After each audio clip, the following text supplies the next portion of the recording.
নমস্কার বন্ধুরা, আরবিপি চ্যানেলে আপনাদের সকলকে জানাই স্বাগতম। চলে এসেছি শুভ বিবাহের নতুন একটি পর্ব নিয়ে। আজকের পর্বে শুরুতেই আপনারা দেখতে পাচ্ছেন সুধা সুযোগ পেয়েই চাবিটা ঢিল মেরে ফেলে দেয় বিছানায়। এরপর অন্যদিকে দেখা যায় সবাই তেজের ঘরের বাইরে ডাকাডাকি করছে এবং তরিতা দরজার বাইরে থেকে তাকঝাক করছে। এমন সময় কাকিমা বলে, তুমি এসব কি করছো বৌমা? একটু পরেই দেখা যায় কিমা বলে, আচ্ছা তেজ, তোরা তাড়াতাড়ি নিচে চলে আসিস কেমন? অন্যদিকে দেখা যায় সুধা বলেন, দেখেছেন আপনি পেলেন চাবি?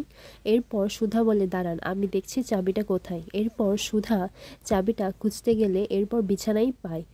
তখন সুধা বলে, এই দেখুন এখানেই তো ছিল চাবিটা। তখন তেজ বলে, না চাবিটা এখানে ছিল না। এরপর তেজ দরজাটা খুলে বাইরে গিয়ে বলে, আচ্ছা কি বলতে এসেছিলে বলো। এইদিকে তরিতা ঘরের ভেতর উকিঝুঁকি মারে। এরপর তরিতা বলে, ও মা, আমি এসব কি দেখছি? না না, ইমনকে তো এই ব্যাপারটা জানাতেই হবে। পর তরিতা তেজের দিকে তাকিয়ে থাকে এবং সে সেখান থেকে চলে যায়।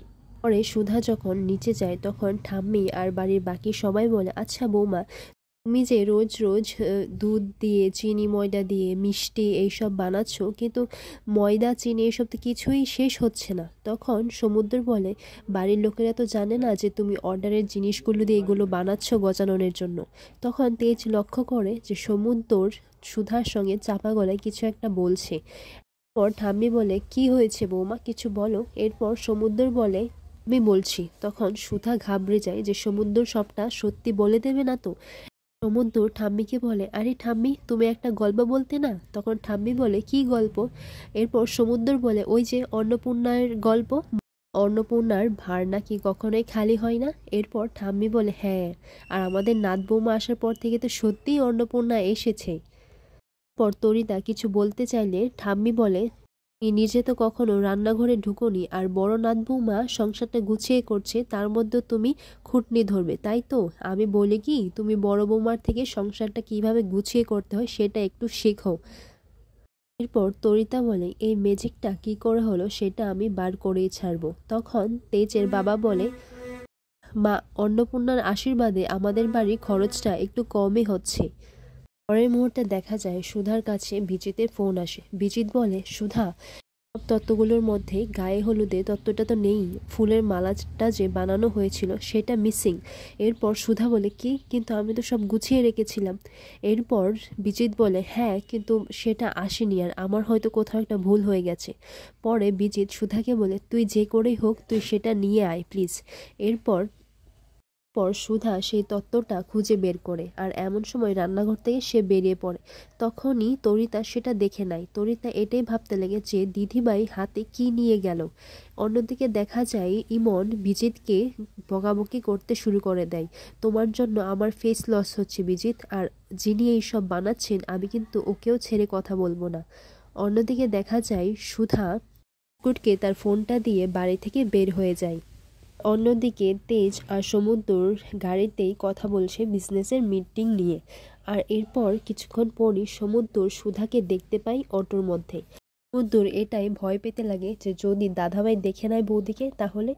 এর জন্য সমুদ্র সুধাকে ইশারা দিয়ে ডাকাডাকি করছিল। তেজ সমুদ্রকে বলে, কি রে, তুই কাকে ডাক দিচ্ছিস? তখন সমুদ্র বলে, না কাউকে না তো। এরপর তেজ বলে, না আমি তো দেখলাম তুই কাউকে একটা ইশারা করছিস। এরপর সমুদ্র বলে, কই না তো। প্রথমবার তো সুধাকে দেখতে পায়নি তেজ, কিন্তু পরের বার তেজ সুধাকে দেখতে পায়। এরপর তেজ বলে, এটা সুধা না?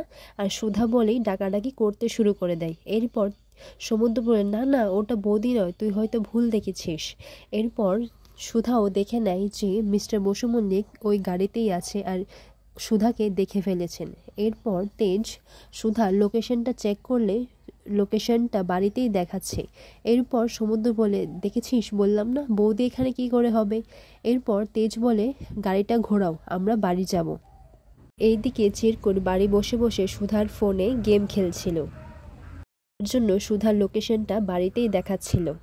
এর পরের মুহূর্তে দেখা যায় সুধা বিজিতের কাছে পৌঁছে যায়। এরপর বিজিত সুধাকে বলে, আসলে ঝিনুক ওরা সবাই তো কলেজে চলে গেছে, আমার কাছে কোনো উপায় ছিল না রে। এরপর সুধা বলে, না না, কিছু হবে না, এবার তুই যা।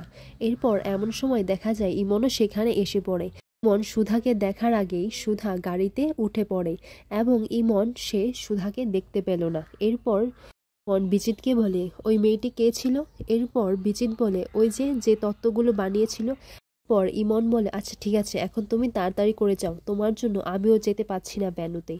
পরের মুহূর্তে দেখা যায় না, রাগ ভাঙাতে তার বর জিলিপি নিয়ে এলো, কিন্তু জ্যোৎস্না কিছুতেই রাজি হচ্ছিল না, তাকে কথা শুনেই গেল। এরপর জ্যোৎস্নাকে জিলিপি খাওয়ার জন্য জোরাজোরি করলে জ্যোৎস্নার হাতে সে জিলিপির প্যাকেটটা দিয়ে দেয়। এরপর জ্যোৎস্না সেখানে দেখতে পায় যে সুধীরতর লাইভ কনসার্ট আছে। জ্যোৎস্না তার বরকে বলে, আচ্ছা তুমি যদি ঠাম্মিকে বলো তাহলে ঠাম্মি এখানে যাওয়ার জন্য রাজি হয়ে যাবে আজ সন্ধেবেলায়, তুমি একটু বলবে ঠাম্মিকে। এরপর জ্যোৎস্নার বর ঠাম্মিকে রাজি করাতে গেলে ঠাম্মি বলে, যদি আনন্দ করতেই হয় তাহলে বাড়িতেই করো না, বাইরে যাওয়ার কি আছে। এমন সময় একটু পরেই দেখা যায় তেজ বাড়ি ফিরে চলে আসে। এরপর ঠাম্মি জিজ্ঞেস করছে, ও মা, দাদুভাই তুমি এত তাড়াতাড়ি এসে পড়েছো?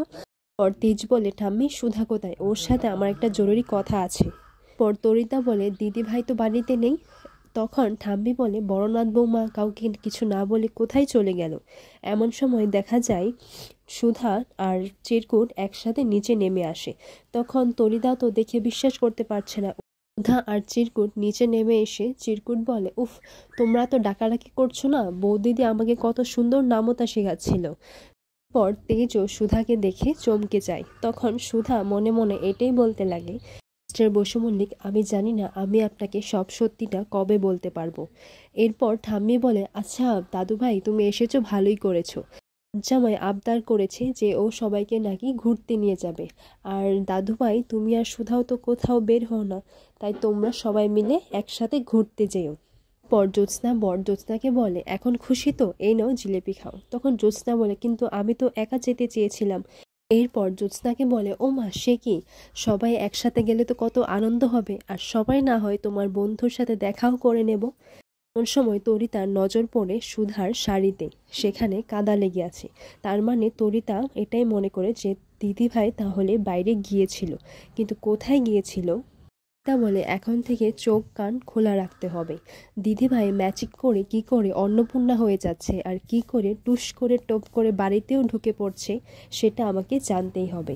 পরের মুহূর্তে দেখা যায় সুধা, তেজ আর বাকি সবাই চলে যায় ক্যাফেতে সুতীর্থর কনসার্ট দেখতে। এমন সময় সুধাকে বলে, নির্ঘাত ঠাম্মি বলেছিল তাই আমি এসেছি, আর ঠাম্মির মুখে আমি না করতে পারিনি, কিন্তু আপনার সাথে কোথাও যাওয়া আমার মোটেও ইচ্ছা নেই, আর এইসব গান বাজনা আমার একদমই ভালো লাগে না।